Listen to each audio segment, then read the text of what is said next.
Thanks everybody. Can you hear me? No. Hold the mic. What they're going to put on the mic? Doesn't matter. Hey, Ryan. Yes. Tell the priest in the back. Priest in the back. Father Sean said, "Be quiet."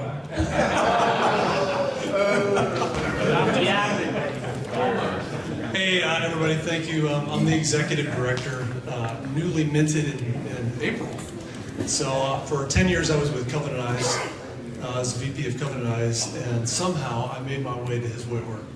And it's been a pleasure.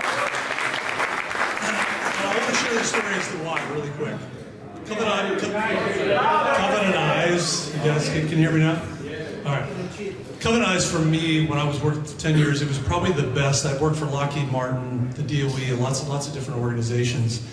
Been in the Air Force for 6 years, different companies, and Covenant Eyes showed me what leadership looked like. It was probably the best company I've ever worked for. Their top core value was honor God, and they lived it every day.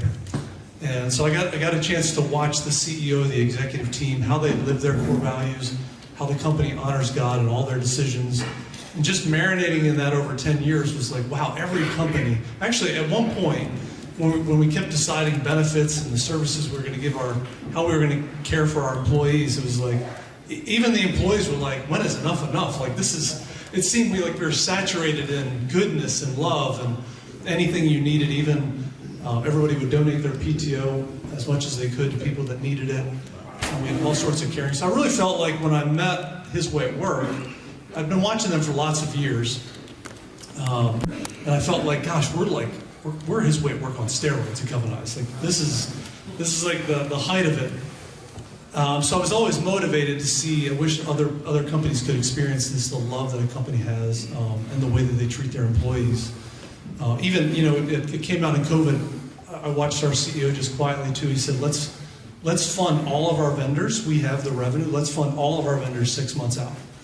So pay all the invoices, prepay all the invoices for 6 months to help these small businesses.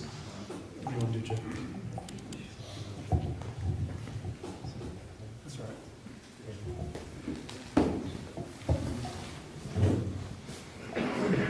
So just over and over again, I was witnessing that and just watching that. So one day, I have a bunch of side gigs.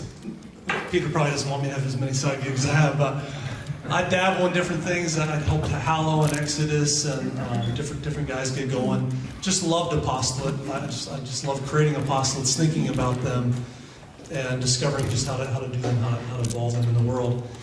But I had watched. We had a wedding venue. We got into the wedding venue business. And Doc was part of it at one point.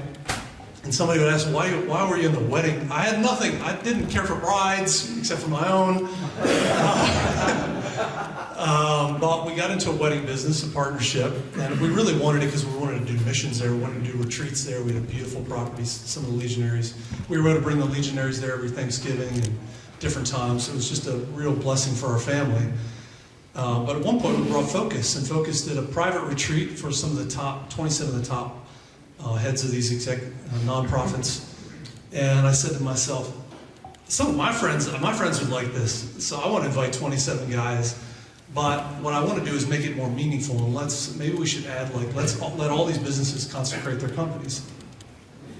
So in, I think it was actually August, but somewhere around October, November, in that time frame, we did it. I just pulled off a retreat, and this is where I think Regnum Christi guys could just be more audacious. In 2 months, we knocked this off. I just said, let's pick a place. We have a place. Let's get an event. Let's build it out. Let's structure it. Let's put some brand to it. I wasn't with His Way at Work, but I knew Peter, so I invited Peter to come be a keynote. And we were having a blast. These were 27 guys. Some of them you'll probably notice: Matt Fred, Jason Everett, the guys from Hallow. A bunch of business owners came. And what I realized is they all felt very alone. As business owners and guys running apostolates, they were very segmented and isolated and alone, and nobody really understood what they were going through. And at the end, we decided, and where's Father Luxbacher? Somewhere in here. I asked Father, I said, hey, let's write a consecration prayer. Let's consecrate these companies. Could you also write a novena? We'll give the novena for 9 days before the event. So these guys did a 9-day novena before the consecration. They all came. We had a blast, but they all realized we should be in community. We should really be together more often. I didn't know his way at work, but Peter came in and witnessed this. He didn't get to witness the consecration. The only thing I had to put them in afterwards is an Exodus group. So I got the Exodus app and I started an Exodus group, and that's how we all stayed together, just in community. But we pulled this off without much to do, and really we were just being led by the Holy Spirit. This is really providential that I'm even at his way at work. Because Peter didn't know this was happening. I didn't actually know this was happening. Father Luxbacher was doing the homilies, and I think half of them was like, what are we doing here? What? And the guys were like, yeah, what are we doing here? How do we come to this place to do this? But it was really, now that you look back, it was God's providence leading me to his way at work. So what we've tried to do is, I came in and we experienced what needed to change, what was working, what wasn't. We know we needed a great community. We saw on the Protestant side that they had all types of oars in the water. There's probably a dozen or more organizations that help non-Catholic business leaders, and they're rich in that. And so we went to some of them and said, hey, we think we might reorient this to the Catholic community and reorient even closer to the consecration. Focus more on the consecration. Because of all these guys, that came very easy for them. They all wanted to invite God into their business. They didn't yet know what that meant or what it was going to mean for them. But I look at it more like marriage. When we all got married, if you're married, we didn't really realize what marriage was going to be like. But you had to get married to go through this process of discovery. And what does God want from this? What is The this? Legion was the same way. Right? Yes. The priesthood is the same way. You've got to go through this to discover it. So what we're planning now, and the way that we talked about this, and I always believed in some sort of Renaissance time for parishes. And I always wanted to, how do we root ourselves in the parish? How do we root ourselves in the diocese? I had great success at Covenant. We had 40 dioceses plus that teamed with Covenant. And it's really how we grew. We went from, I won't tell you all the numbers, but we quadrupled the company. And it was really because the church embraced Covenant. We provided a service to them that was really professional and helped their families. And I think we're doing the same here. So we're reorienting to parish chapters. We took his way at work and we said, what are we really? His way at work, an association of consecrated business owners. And the first thing that we're doing at parishes is offering a consecration mass that becomes kind of the kickoff to the chapter. So shortly after, a month after, we'll have chapter meetings beginning. Our parish, a legionary, Father Matthew, agreed to be the first chapter in America at St. Brendan the Navigator. And when I asked him, I said, I want to thank you for your courage to be the first one. Because nobody wants to be the first one. Even bishops don't want to be the first one to do something. And Father Matthew said, you know what, this is the least courageous thing I think I could do. I want a community, I want this to be city center where business owners feel like they have a home in our parish. And they feel like the parish is supporting their noble vocation. And that's where I really feel like when we've talked, we've been in Charleston, we've been with other bishops, and we've described this, even at deaneries and different things we've gone to, presbyteral council meetings. When we tell them we want to root ourselves in the parish, they're all so thankful. They're all like, thank you. Like, I'm the shepherd of these people. I wish people would stop forming people completely away from here, particularly business leaders. So this is the way that we're going to do it. And it's to me, this is very Legion-esque, in some ways very Regnum Christi, in the hierarchy of formation. We're focused on the business owner, to give that business owner the formation that he needs, the community that he needs, to then go and form his own team at his company. So we're not trying to work with VP level, director level. We want that guy to be, that business owner to be a formator, to turn him into a formator. The way we're going to do it, so we're Anthony said I'm very structured than I am. As a child, my dad, he was an FBI agent. We couldn't leave our bedrooms without our beds made every day. So all my siblings, we ended up with sleeping bags. My dad allowed sleeping bags. And instead of making our beds, he's like, it's legit if you fold that sleeping bag. So it's a weird thing, but all my brothers, we grew up with sleeping bags. But I'm trying to order this in such a way where there's a lot of value created, and there's the ability for people to, almost like an apostolate in a box for the pastor. So we are putting in place a very sophisticated system, association management software. We're grouping everybody by diocese, so men who come in, consecrate, whether you consecrated an event like this, or we're doing one in Benedictine, a business symposium, they can go back and be connected to their diocese, at least minimally, and then when they establish a chapter, we'll create them in their own chapter at the parish. So that's the way we're structuring. The way that the leadership team is, and this is where I really think, whether it's doing Exodus, I think about these apostolates as ways to grow sections. If I were the movement looking at this, I would say, and if I was a parish, I was a Regnum Christi guy, particularly if I was a business owner, I would want to be this parish chapter director. Because I know at St. Brendan's we're expecting about 100 business owners to be the initial team that consecrates. And we're planning on saying we're between 30 and 60 business owners at each parish.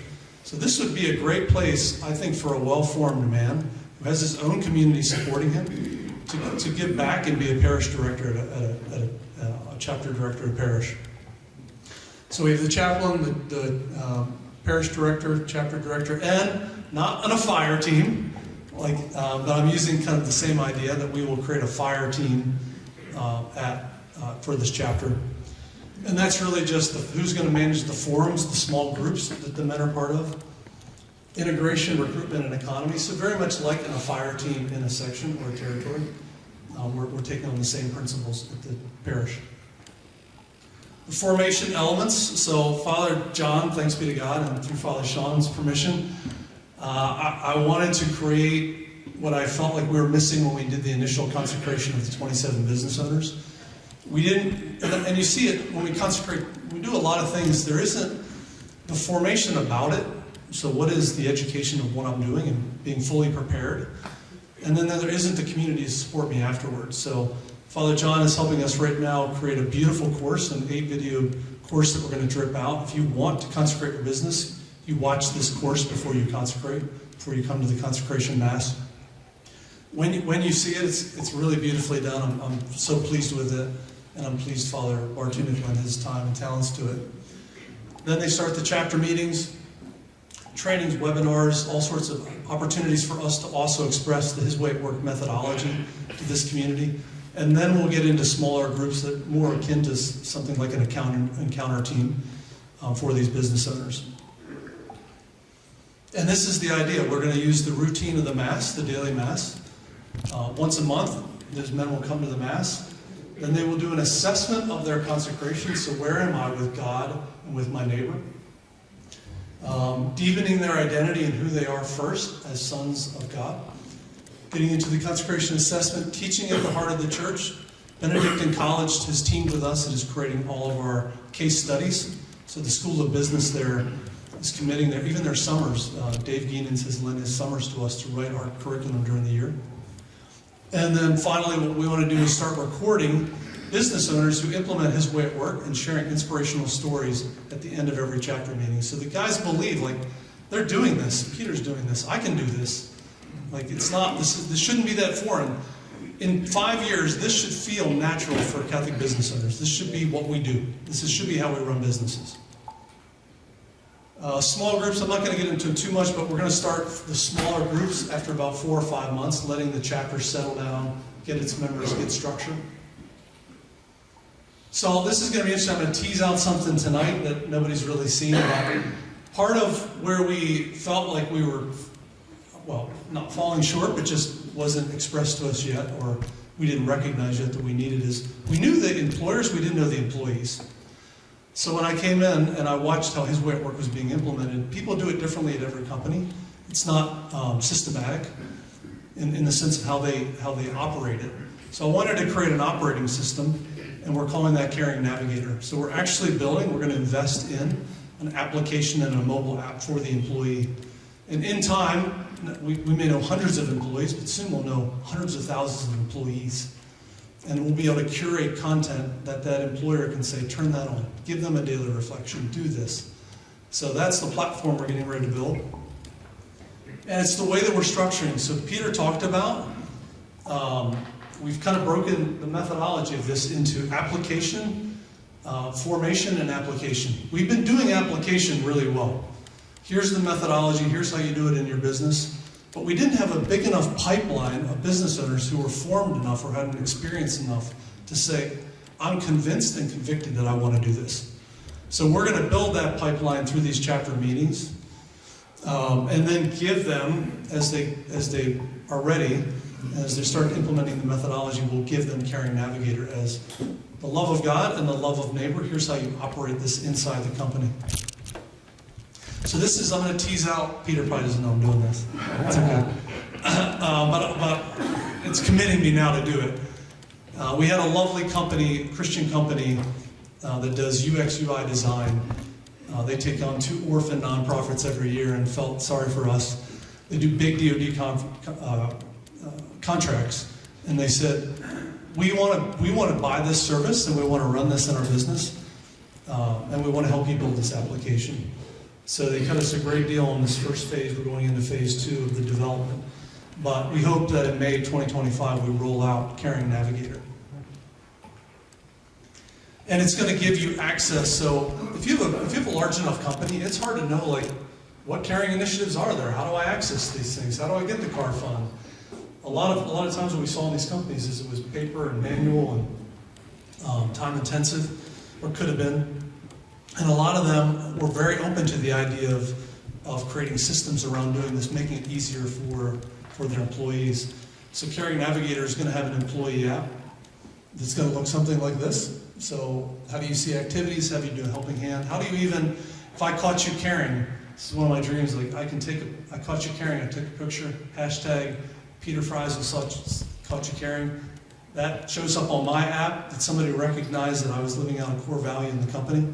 It's something big we did at Covenant. Every executive carried around business cards, and each one had our core value. And if they ever saw an employee living out that core value, you would get it, and you could then return it for PTO or however you wanted to cash it in. But even the caring budget, we want to see as these caring budgets, Peter has a sizable one, some people start with smaller numbers. How are they being used? What are people accessing? What do they value the most? And putting that in the caring facilitator's hand and just making it easier for them to manage this process. The desktop app, and there you have it. That's the time I have. But I want to thank you guys and encourage you, if you are interested in being a potential parish director, if you're a business owner, we're really rolling this out in March. It's kind of our kickoff at our parish. And it's going to be amazing to see what God does. Thank you.